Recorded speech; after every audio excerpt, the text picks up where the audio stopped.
I recently visited a man who built himself a very different kind of house. About halfway up Hillcrest Drive in Cambria, there is a sprawling home with a view. It's just not the kind of spread you'd expect in this affluent seaside community. It was a man named Art Beal's place, better known as Nit Wit Ridge. He did say he came here in 1928 from San Francisco. He said in 28 nothing was here.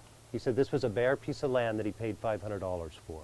Beal died in 1992 at the age of 92, but most of his life he spent living on this hillside, building this home.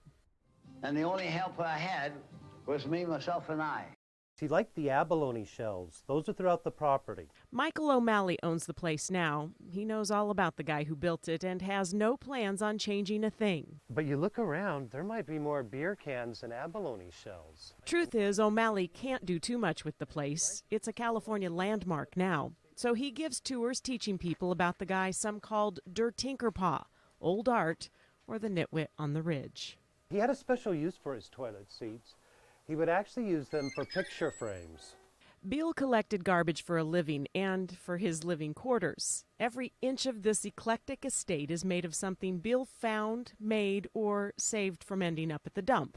He'd collect the rocks from the beach in the creek area, but he also collected the pipe. He said he collected all the wood. But what really kind of scary as you go through here, he said he even collected the electrical parts and wiring. Many of Beal's neighbors and local zoning and building inspectors weren't too thrilled with his unplanned and seemingly unending building process. There were plenty who called Beal crazy, but he was clever enough in his design of the place to make it work, and rather efficiently. It's called the California Cooler. This was Art Beal's refrigerator. He claimed the stairway stayed 50 degrees, but this is his stuff still in here. This was actually the plumbing system. All these pipes would carry water. They worked up until 1997. It's easy to be overwhelmed by looking at Nit Wit Ridge and everything in every nook and cranny. But when you take a moment to sit and think about the fact that he lived here and the views he had, it really is kind of peaceful, and it definitely was his castle. Though the community was divided on whether this place was an attraction or an eyesore, Beal hung tough, getting international attention from celebrities, writers, and TV shows. It's built completely out of recycled components.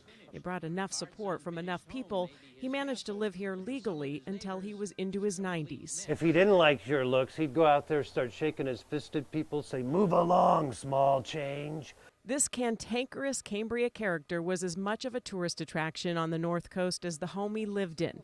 That's why O'Malley would like to fix the place up a bit, especially the gardens, which Beal once meticulously maintained. But not much else will change about this sprawling home halfway up on Hillcrest Drive, the place they call Nit Wit Ridge. His clothes are still in here. His canned goods that he had the last days. It's his house. It'll always be his house.